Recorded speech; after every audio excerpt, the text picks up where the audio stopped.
weather visualization, I guess you could call it. Since then, I've gotten 2 patents. I've been recently moved from that project to web development using Angular. We can talk tech, right? You guys all know tech. This is ACM. Thank God. I had to make it so much simpler in the last talk. Angular front end, Spring Boot back end.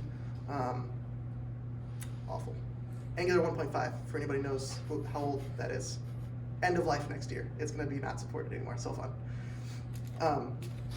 Yeah, so Zach and I started oneleif 3.5? Like December of 2015? Anyways, so Zach and I were friends in middle school. We hadn't talked until we randomly met up at like Walmart, like our sophomore year of college. And then we reconnected, and I realized he was going for computer science just like I was. I was really far behind because I went pre-med for my first year and then realized that's way too much school. Transferred to UNO, and then realized that everybody's been doing this stuff since like sophomore year of high school or before.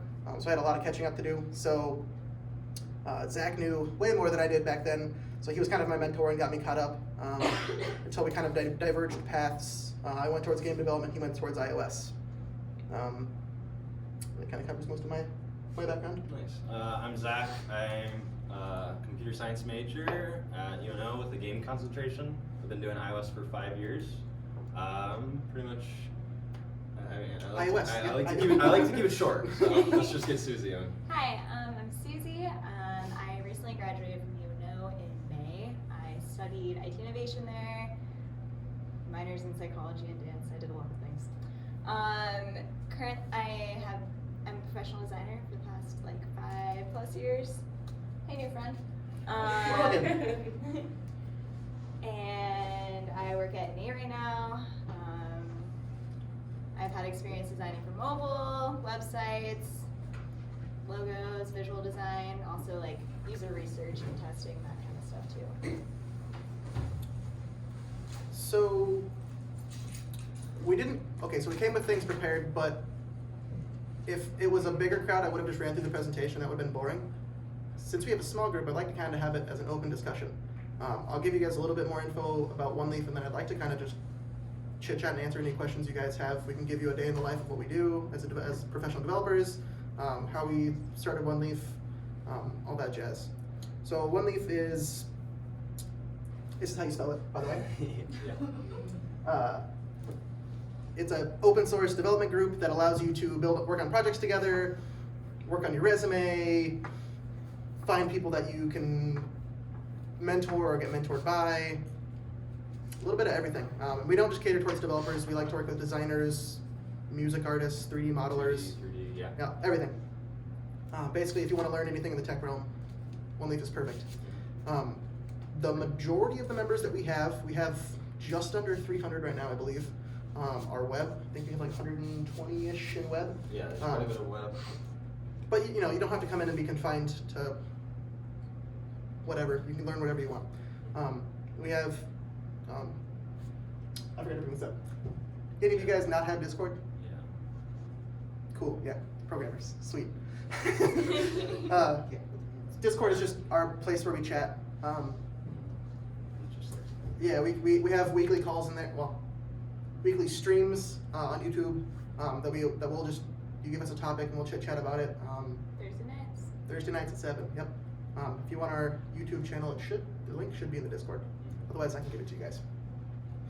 So to sum up oneleif, kind of to reiterate the whole goal of oneleif is it's an open source development group where you can find projects or learn about technologies that you're interested in, and it's all free. So it's the whole goal of let's find random people over the internet and let's connect with them, let's make a project, and let's get experience together, because otherwise we're all on our own, or you have to wait until you get a job and get experience with that.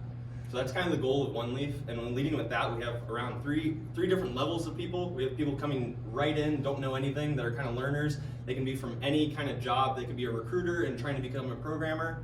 We have mid people that are in college or that have maybe an internship or something where they're just trying to get more experience on their resume. And then we have advanced developers or people in the field that can bring projects in or help lead projects or help mentor people. So that's kind of the 3 different ranks of oneleif. But yeah, our goal is to bring projects in or start open source projects where we can just work on tech, or someone can bring in something. We have an occupational therapist that brought in some scene or some vision open source work, and it's just an app that you can work on, and just other things like that just to help support. Because if you start a project up, I mean, you have to find all the people on your own or everyone for that, and you have to funnel everyone in to help on the project or even use it or even see it. So we really want to just boast and show all of our developers, if you have any project to come in, if it's even a school project or anything like that, we'd love to help. We don't want to, obviously, don't call us during a test or anything, that gets on my nerves. But other than that, if you have a project that you're, working on by yourself and it's not related to anything like that and you just want some more help, or if you just want an opinion or anything like that, oneleif's kind of the place for that. So that's kind of the summary of that. Some of the active projects we have, you mentioned Pasco, is that the occupational therapist? Yes, Pasco. That's the company. They have like a Bluetooth app that allows you to like interact with computers from like your phone and iPad. They have some more things for people that are differently abled. We also have C-Core, some random guy from, I don't even know where he's from. Yeah. he joined and he's working on a programming language. And he just randomly asks questions like, what do you think about this syntax? Or what about this semantic use of X, Y, Z? And it's a really cool conversation if you're interested in programming languages, if you hate JavaScript, for example. Super fun talk. Yeah. Other than that, we have a website that we're trying to get up internally. So we don't have a website, we just use GitHub pages or some Markdown, so it doesn't look that good. So we're trying to get a website up where people can work on that and then point at that and be like, hey, I worked on that, and you can go check that out, and you can go ask people for references on that project. We're also doing an iOS app, an Android app, and a back end. So it's 4 different kind of stacks for that one project. Which is perfect as an open source project, because anybody that joins, that's like 95% of developers. You can work on one of those things and get experience in whatever you're looking for. And either Zach, I, or Will lead one of those. So yeah, you'll have an experienced developer kind of nudging you towards what you're supposed to be doing. So that kind of covers what we do. That's kind of the cover of overall OneLeaf. Is there any questions before you dive into little bits about it or anything like that? Because really, OneLeaf is more of just an educational platform or an outreach. So invite your friends, invite your mom. Yeah. Do you ever have to deal with intellectual property issues? So that's a really good question. Gotta put a license on your open source code is the main thing. Yeah. OneLeaf doesn't really try to step over bounds or anything like that. If you bring a project in, it's yours. You're the project owner. We also have, I'll touch on this a little, we have an outreach for companies to bring in their open source projects and have us work on them. They still own it, they can still use it and do all the rights, but we just get the experience of that. For anyone that brings their project in and it makes money or something like that, that's kind of the gray area that we haven't found or anything. But overall, if you bring it in, you own it. Doesn't matter how much someone works on it or anything like that. Unless you sign some sort of contract beforehand. Yeah, and Sabian's right on licensing, like doing an MIT license or some kind of license for your open source project to make sure it's secure, or that people won't use it for what you don't want or anything like that. So, yeah, good question. Any questions before we proceed? So we can pivot to just about whatever you guys want. We could go through what we do at work, how we got our jobs, what you guys need to do to prepare. Yeah, why don't we just talk about day in life of our jobs or something, and then we can see if that generates anything. Sure. You want to go first, Suze? Yeah? Yeah. Okay. I was gonna say one more thing about OneLeaf. So you don't have to be super experienced to bring in a project. I actually had my senior capstone as a OneLeaf project, and I was just in college, like you guys, and I was just like, hey, this is my idea, can we work on this? And it was a OneLeaf project. So you don't have to be a company or super far along in the field. Oh yeah, we have a guy from Egypt that's sophomore in college that's working on a real-time strategy game, and his code is absolutely atrocious, but I love helping him. It's fun. Yeah. So it's a good place for mentors or mentees to get feedback from each other. Day in the life of Suze. Okay. So I wake up, I brush my teeth. So a typical day at work, get my coffee, sit down, email. I always do email first. Depending on the day, I'll have meetings. Some of those meetings might be like a weekly meeting with my director of UX design, Does everyone know what UX design is, first of all? Should I go into that? Anybody interested in that? Anyone interested in it? I forgot where everyone programs. Everybody's quiet. I know. Yeah, no. Come on, guys, listen up. What do you guys want? Does that sound fun? So UX is just user experience, or UI. So kind of Steve Jobs, how the iPhone was, and all that kind of that whole fight of simplicity is best or is best. So, but yeah. So yeah, my whole job is just making the websites and applications that I work on the most fitting for the user that's using them. So it might not be what I like, it might not be what the client necessarily likes or thinks that they, what they think that they want, but it's what their user wants. Because at the end of the day, that's who's using it, right? User. So anyways, depending on the day, I'll have either a meeting with my director of UX design. That's kind of my weekly, just how am I doing, what's next. I also have a weekly with just like my whole design crew in general. And then I also have meetings with my product team. And my product team will give me the projects that I have to do next or feedback on what's currently going on. Other than that, I am designing, so I get a lot of time to work on what I do. So we use Axure, but other places use Sketch, which is a Mac application, and they use like Sketch and InVision. At work, I work on a website and an iPad app, so I'm fortunate to have both those things going. I don't even know if I've mentioned this, but I work at Innate. Woo! They are, so Kiewit started them. You guys know about Kiewit? Alright, cool. Construction company. Engineers, those guys. So they started Innate as their technology solutions company, essentially. But then other construction companies heard about them, and so now we work for a few different companies besides just Kiewit. So the beauty of that is our whole profit is from technology. So I can be a bit more innovative than other companies where it's like, oh, you're kind of a side piece. So yeah, I don't even know what's, yeah. I'll go next. That was construction.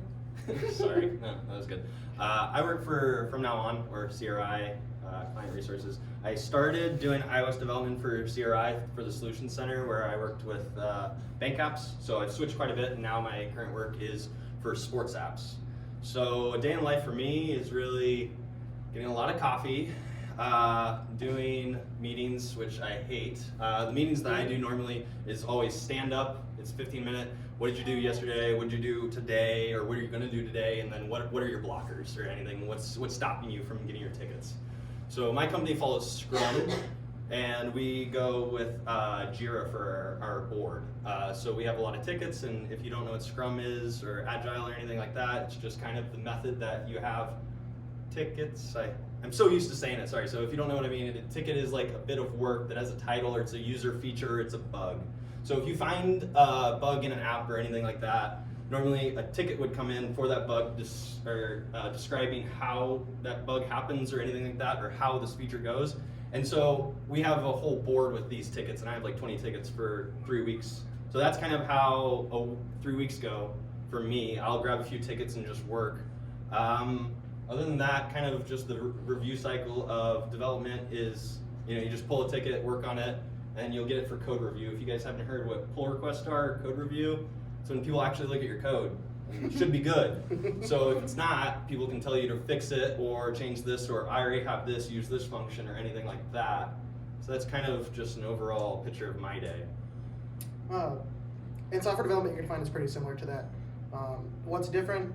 So my current position at my job is pretty much one-to-one that, with mixed meetings on top of that, like at the end. So you know what's called sprints in software development, which basically means you have some block of time that you say you're going to have these things done by. So typically they're 2 weeks, 3 weeks, 4 weeks. I've seen as long as 6 weeks. At work we do a month. Basically say at the end of this month we have all these tickets that we need to complete, and then at the end of the sprint you basically say, you do a retrospective, which basically says what did we do good, what did we do bad, how many tickets did we complete, what kept us from doing that, what do we need to tell the client to make it better in the future. A lot of very, very boring stuff for programmers. So when you're not in meetings, 99% of the time you'll be either working on a ticket or figuring out what you need for a ticket, I guess. So like people underestimate the amount of talking that you have to do as a developer. For example, at my current position, I just hopped on a new team. It's a gigantic government project. There's all sorts of regulations and all these rules and this giant system that I have no idea how it works because it's so massive. So my job is consistent of them assigning me a ticket. It has my name on it, and I go read the ticket and it says, okay, go change this little bit, go change this button from red to blue, or something. It could be that simple, it's usually not. But then I say, okay, I go to them and I say, okay, really, you didn't put enough information here. What shade of blue do you want? Or what systems do I have to interact with? What caveats are there to this ticket that I really need to know about? Because I haven't been on the project long enough to understand the fundamental core concepts of how the systems work together. The other part of your time will be spent doing code review. People assign your name to code that's been completed, and they'll say, here's what it should happen, here's what did happen, look at my code, make sure there's no syntax errors, or using tabs instead of spaces. People get so mad about that, I don't know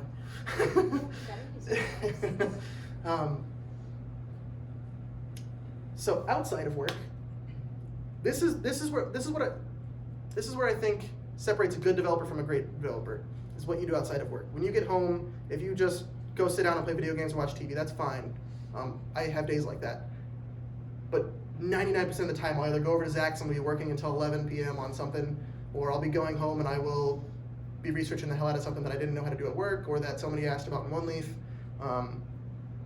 Really, what's going to make you survive in the field is that you will constantly learn and adapt, because every technology that you use is going to change so quick, or that technology is just not even going to exist in 5 years or something along those lines. So unless you can be either 100% guaranteed that your technology is going to exist and stay the same, I don't know what to do, to be quite honest. I can speak on that. So technology staying the same and everything, it's big. 5 years is a long time.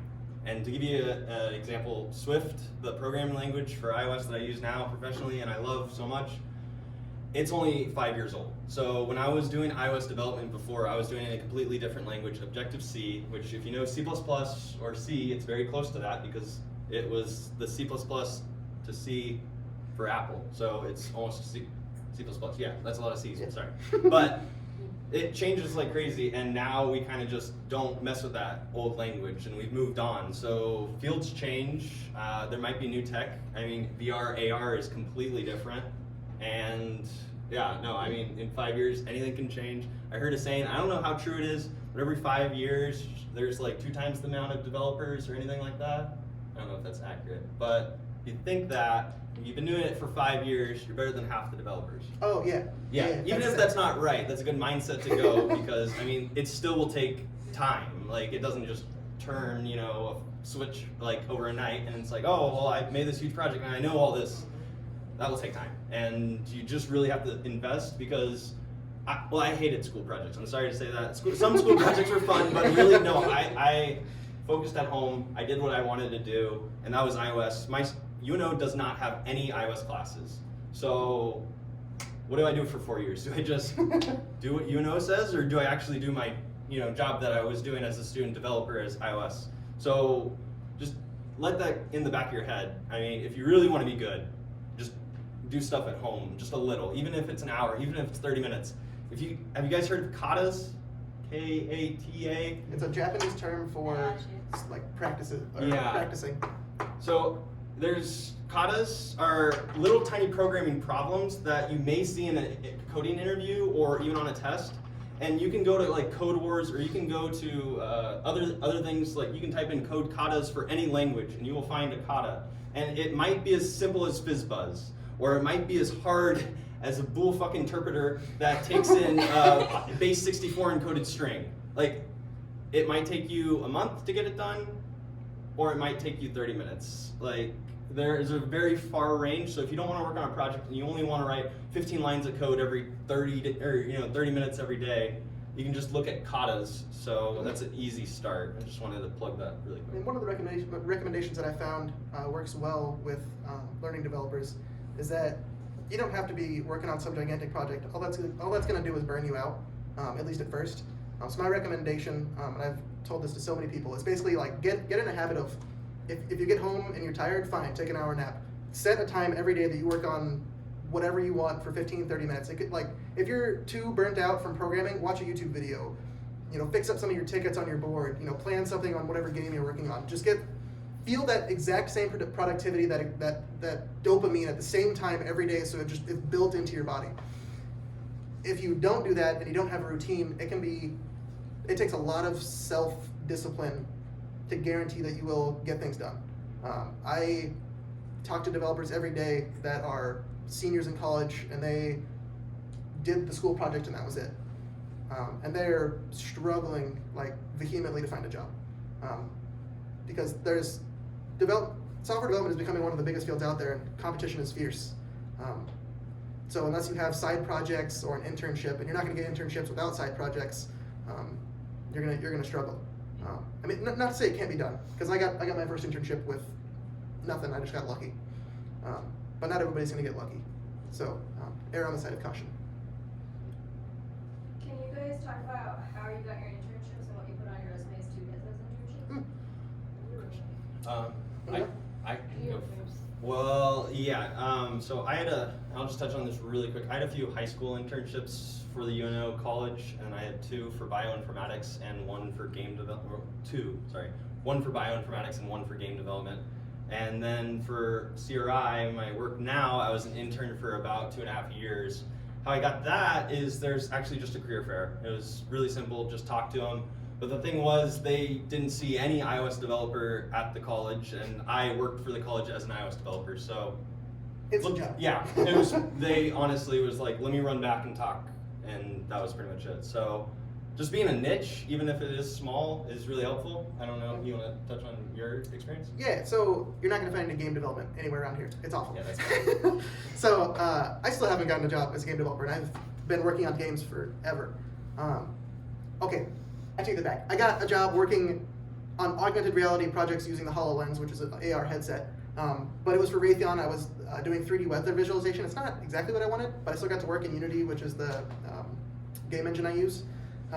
So it got me relevant experience, but that experience doesn't necessarily transfer into working for like Blizzard or some AAA game company. The question, how'd you get your internship? So, so I got my internship. My first one was for Project Advocates, which was basically a project management company. They went to a company that said, hey, I want to build this like $10 million church. And they said, we'll find you the contractors, we'll do all the architecture, all that jazz. So not really a tech company, but they had like a SharePoint website, which if you ever have to work with it, don't. It's basically like WordPress-ish, but it has like ability for you guys to like store files and manage like permissions and all that jazz. It's a giant hassle. I did like a little bit of JavaScript and PHP. I didn't really learn anything from that job, but I got it on my resume, and that's what mattered. So my next job was at WEX, and it was, WEX Health is like a health insurance company. I went there because it paid better. Why not? I had just, at that point, I felt like I saw other internships that paid more, so I just applied to all of them. I didn't meet any of the requirements for any of them. Side note, if you do look at job requirements for internships and whatnot, if they say, we want 2 years of relevant experience in JavaScript, that's just the HR people saying, this is what they told me to put down. Don't listen to that. Apply to everything that you want to do. So yeah, I applied to this job, found out that it wasn't what I wanted to do. I was there all of like 6.5 weeks and was bored out of my mind. I did a little bit of .NET backend development, realized that it was just the most boring place I could ever work at. And I was like, I think I was a week into the job and I started searching again. And then I found Raytheon. One of my buddies that I went to college with said, hey, they happen to have a job open for Unity, and I heard like, you're the only person I know that has had anything to do with it. So I applied. I happened to get lucky that I had this connection. I got in, realized that this company wasn't a whole ton better, but they paid way better. And I got to work on game development, which was great. And then when I graduated, they hired me on full time. So it was pretty easy. A lot of luck. Go out and meet people. That's how I got my job at Raytheon. I wouldn't have my job if I didn't happen to meet one dude in one class and help him with the homework assignment. Yeah, that's my best advice. Is if you don't know people, you're probably gonna struggle to get a job unless you have a ton of side projects. Then that'll do. I can answer that question. So I feel like the professors are gonna like this answer. So my first internship, or I guess my first like professional job in design, I was the e-learning design lab designer at UNMC, that is University of Nebraska Medical College in Omaha, if you guys don't know. Anyways, how I got that job is I was a student at Metro Community College, and there I was graduating, and they heard about this position, and they were like, Susie, you should apply, and blah, blah, blah, and so I did. And because I had them as a reference, they referred me really well, and I got the job. My second kind of job in the field was being a UX designer at Omaha Steaks, and how I got that was my professor again. So they came to my class. The class is actually set up a lot like this, where people from the community came in and they told us about it was usually about startups, but sometimes it was bigger companies. And Omaha Steaks came in. They're like, hey, we're looking for a UX design intern. I applied, and luckily, I had good references, I had good work, and I got the job. Had that job for about a year, and then their UX team and IT team kind of took a flop, if you will. And so I was looking for jobs again, and there was an opening in a lab at UNO. It was actually being a UI designer, so that's, instead of UX, that's more, UI is more just like the front end, the design of everything. UX is more just like the experience, what the users want, the research side. So I got that position, but that was a position at university, so I could only have that while I was in school. So I was applying for jobs. Oh, just my whole senior year, I probably applied for maybe like 60 jobs. Design is super competitive, if you guys don't know. But then I ended up at 8, where I am now. And how I got that is a good, clean portfolio, good looking resume, good references. And also at the interview itself, they had a design question. And just, I feel like I stood out in that because instead of just, okay, here I'm going to design something that looks nice, I ended up designing maybe 2 things, and the rest of mine were questions, asking, is there an API for this? Or what else are the requirements for this thing? Because I wasn't given a ton of prompts there. So, yeah, that's how I got all my jobs. One more thing I forgot to touch on. So my first internship, I found them on LinkedIn, Indeed, something like that. And I met with the hiring manager and got coffee. And the whole reason I got the job is because I told him I was working on a VR project that I had been working on for like a week. I had no idea what I was doing whatsoever. And I ended up working in my hiring manager's basement with a couple other people, and he bought us a Vive, and we ended up like starting to work on this like cool construction VR project. It like eventually fell out, but that's what got me my job, is just having the passion of working on a side project. Without that, anybody else would have beat me, because I had no experience. So my question is to the lady. So when you're designing like user interface, how do you try to determine like what the user wants to see? Yeah, good question. So at a job, they'll typically have a client. So our client, for example, could be QA, and they'll have defined personas, which are people that use it. So that could be a field engineer, that could be the manager, construction manager, which help you kind of understand who the user is. But also, you have the opportunity, should have the opportunity to meet with these people, and also test out your product that you're working on. So that's kind of the research element of seeing what they do when they use it, and knowing, oh, they're having issues finding this undo button, I need to move it. But also your product people that you work with, so your friends in business, they're going to be the people directly talking with these clients, and they'll also be a good person to ask, hey, do they know what this means or something, and they'll all be able to help you as well. Zach, could you talk about interviewing with companies that do tests, like Apple? Google's is rough, I'll tell you that right now. I'm trying to think, because yeah, I've had the experiences at interview with those companies. So I'll give you the 2 different sides. There's one where you do the test and you never go over to the company, and there's one where you take the test and go to the company. So there's a lot of tests Google's a big one. Amazon's another. Apple's pretty tough. But yeah, the big companies, all that. Trying to think of some examples. I'll explain one really quick, but I'll just kind of give you the gist of the problems that they give. And I think this one was for Facebook. They give you pretty much an array of. Can I have chalk? If we can talk technical, I'll give you what he gave me. So you have an array of buildings, and they're by the seaside. And these buildings are at different height. And pretty much what he wanted me to solve was knowing that the water's right here, and given the different heights of buildings, tell me which ones can see the sea. And the answer right here is 2. So that was pretty much it. That was it. After that, Susie's right. You have to ask a ton of questions. You need to ask, are these in a certain order? Are there going to be duplicates? Can duplicates both see? You know, all these edge cases where it's like, oh, yeah, no, I can see that. Another one that I'll give you a really quick tip on, and do you want to? Yeah, I was just gonna add to that. They're not looking. Okay, they're partially looking for, can you solve this problem? They're more looking for, if you're given a ticket and you don't know what it means, how are you gonna find out exactly what needs to happen? They're looking for your process on how you do things. They wanna know if you're given this problem and you don't have enough information and you just go at it, you're probably gonna screw up in production. You're probably gonna have a bug because you didn't figure out exactly what the use case was. Yeah, so that's a really good point. Asking the right questions is good, but really it's about communication. It's not someone's interviewing you. It's that you're with another developer and you're talking about the pros and cons of your algorithm that you come up with how to solve this. So you can talk dumb to them as if you were a schoolmate or anything like that.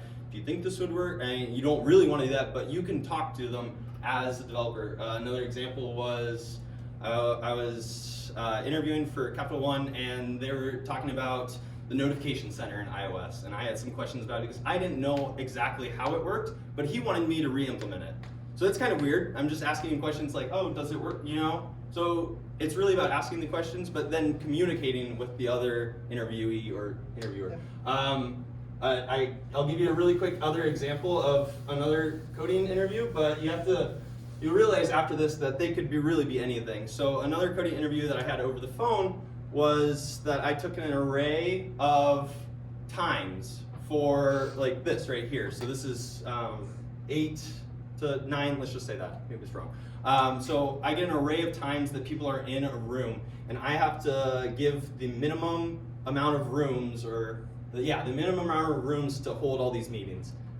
And that was it. He didn't even give me the input to the function. He was like, come up with it. And it's like, oh, okay, I guess I'll take an array of tuples with the first value being the start time and the last value being the end time. And we talked through the pros and cons of that. And what about if I want to make a struct and then I put that, and all this stuff is just really communication. So don't think that you're being evaluated on your programming, because you're not gonna do it 100% perfect. No one is. One, because you're not writing unit tests, right? You're just trying to solve it one way. So just think of that as really go with full force on just, I'm gonna communicate the best I can of what I know, and you'll do way better than just trying to solve the problem. That's just. And you're not always gonna be doing coding tests. There's a large variety of what companies will ask you to do. Some will say, here's a take-home project, go complete it. Don't do those. Oh. That's awful. They'll be like, oh, here's 40 hours of free work for us. So the process at Google was basically, hiring manager calls you and they say, what's your experience? Let's just make sure like you're not lying to us. Let's see if you're like a personable person. You chit chat with them, and then they say, guys, seems okay, but it's an IT recruiter. They don't know tech. So then they pass you on to one of the coding people. It depends on the order. Sometimes you'll go right directly into the coding test. Sometimes you'll have a tech person just BS with you and give you questions and just see if you're even worth their time. For me, it was, I had the HR person, and then right afterwards was the tech interview. And then I ended up absolutely failing that because I had a guy that I just could not understand. So I spent an hour just saying, what'd you say? So that was fun. But yeah, after that, usually what they do is they fly you out to wherever they're at and they meet you in person. And they'd see if you're like a right fit or what team you'd fit on best with your personality. So your programming skills aren't always going to cut it. You're going to have to work on your soft skills, your communication, the way you come across, your mannerisms, all that jazz. Yeah, and that's another good point. One of my things that I learned by taking so many interviews and coding tests was to try to talk better and talk more technical, because if you talk more and you just get a conversation, they only have 30 minutes or an hour, so if you talk all technical and they know that, they might not have enough time to answer or ask a question, or I mean not ask the tech. I've had this where I've just talked with them, I'm like, oh, what do you guys use for, you know, your IO stack? Do you guys use MVVM or MVC, or, and yeah, we use this. Oh, do you do this? And it's just a back and forth. If you can keep that up and keep them where they know that, yeah, this is just another worker that I work with, well, that's even better. I mean, you don't even have to take the coding interview. So I skipped the coding interview at Raytheon because I went in and I talked to, okay, nobody at Raytheon knew anything about game development whatsoever. So I walked in the interview and literally BS'd for like an hour and a half. And they said, nobody else knows what they're doing, you got the job. So it's not always like, think smarter, not harder, I guess is what we're getting at here. You don't always have to just work your tail off. Sometimes you just need to like think about how the hiring manager wants you to respond. So in 4 years after college, my plan is to work, like trying to see if I can get into Google. What Mhm. do you guys recommend to be a better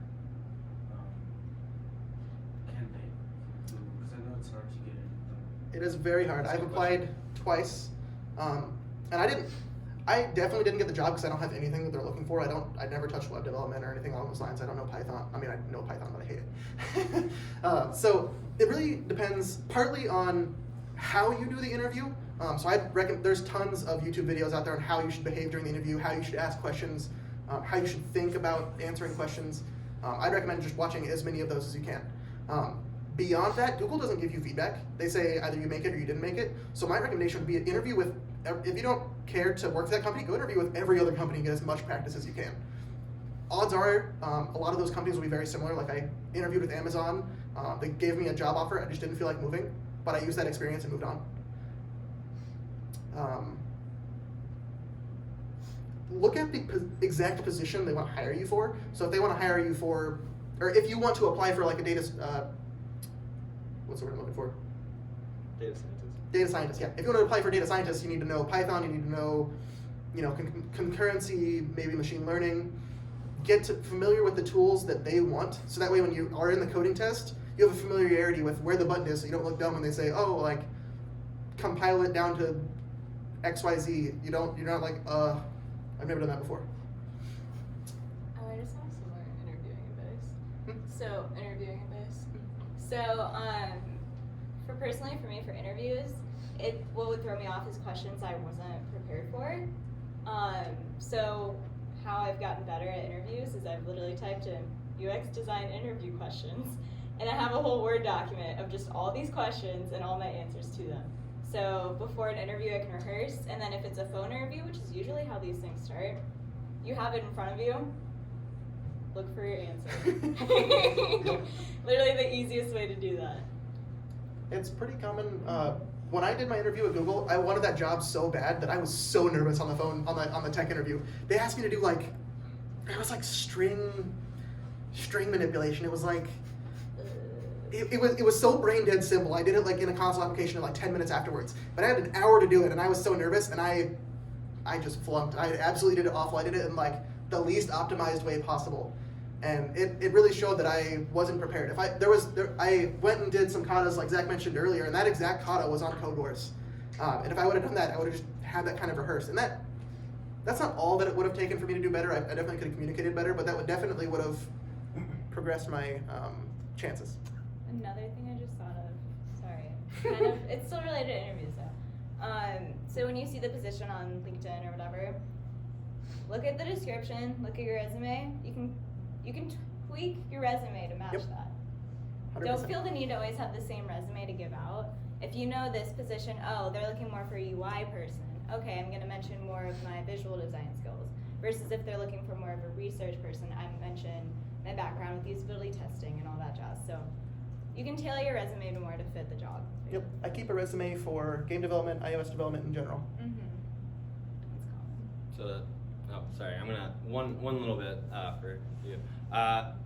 They're kind of saying if you know the job, but like I was saying before, just 5 years, 4 years, long time. So definitely look at what Google's doing on open source. Check out their projects. Check out what tech they're coming out with. I mean, Fuchsia, if you check out Fuchsia and dive into Fuchsia, Dart, Flutter, all that stuff is going to be big tech in a few years, and that's led by Google. So looking in stuff that you're interested in, I mean, if you want to do machine learning, then well, it's Python and Swift for TensorFlow. So like just kind of that stuff, just kind of whatever piques your interest, start looking into that, make projects, and start making a portfolio, because then the jobs will be easier to be interested by instead of being like, it's a whole company. Because I was in the same spot of, yeah, I want to work for a cool company. Sorry, what were you going to say?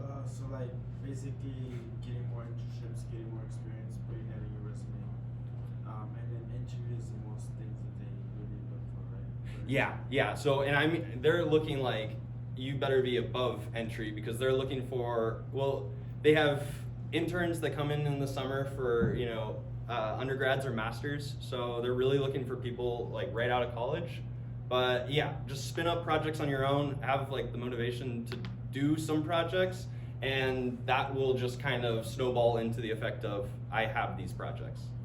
Getting an internship there, is it as hard as getting an actual job? No. It's only a summer internship, and I would highly advise applying just because it's good experience. And like Sabian said, don't limit yourself to Google, because 4 years you could go for the job, but you can have any other internship or any other job in the meantime. So yeah, no, just.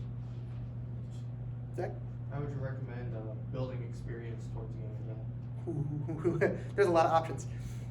So the three I recommend: personal projects, open source projects, and I want to say internship, but that's already a job. So other than personal and open source projects, I don't have great options. Like, that's what I did. I just had a bunch of personal projects that I worked on, and that's really what set me apart from the others. Other than that, like, it's gonna come down to how you interview.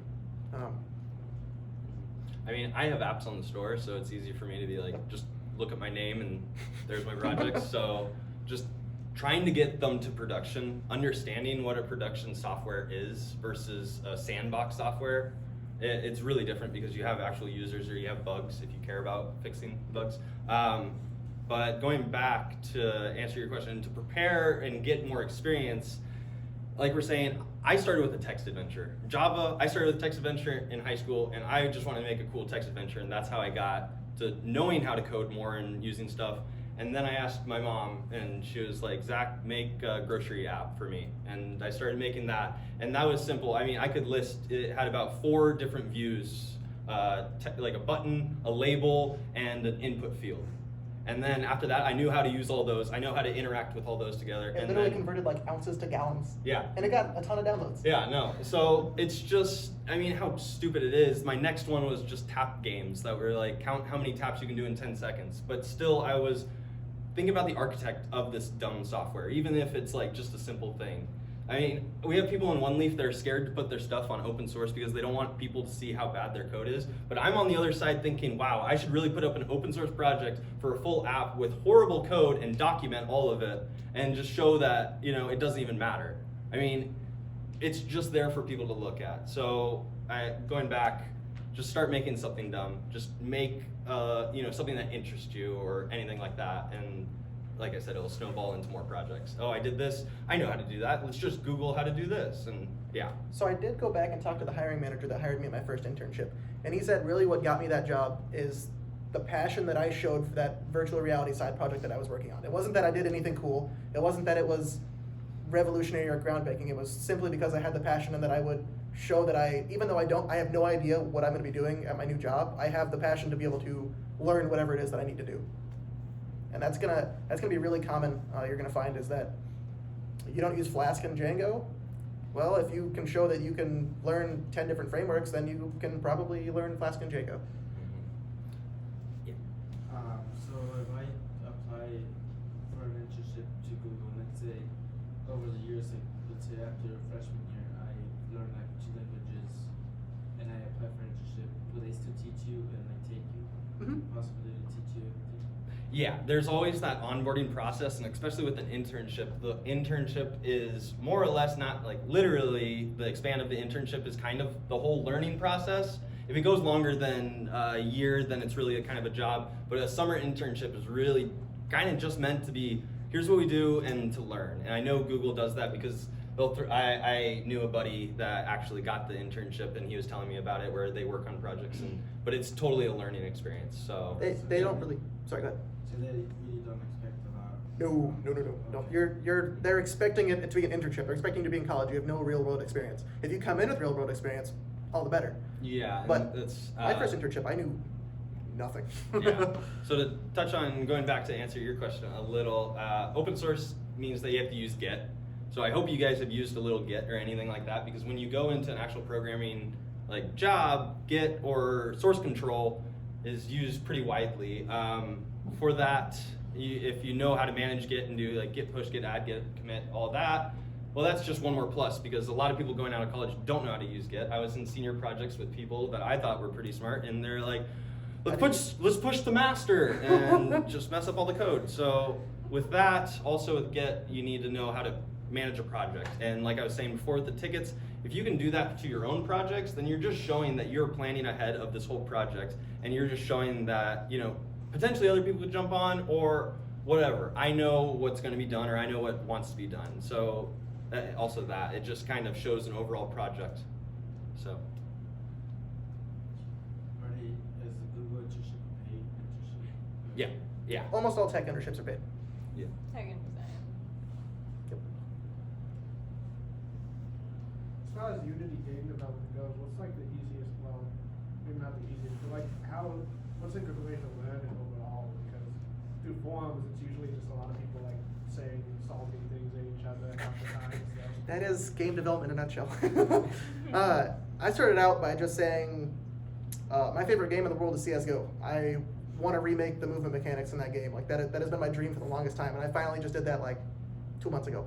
I started out by just watching YouTube video after YouTube video after YouTube video, and I'd find guys that would code it, and I didn't know any better, and I was like, oh, this is super cool. Like it's like super componentized. And then I'd go watch somebody else, and they'd be like, that whole thing that they did, don't do that. So you gotta watch people code is really how you do it. Because if you've never written a game before, you don't know how to make your player run. You don't know how to respond to movement. There's a lot of streams out there that will they'll basically say, hey, I'm making a game, come watch me stream for 10 hours, or probably not that long, but yeah, start super small. Unity has one of the steepest learning curves of anything I've ever worked with, other than Unreal. Unreal had, I think, a steeper learning curve. But yeah, start as absolutely, this goes for all projects, not just Unity.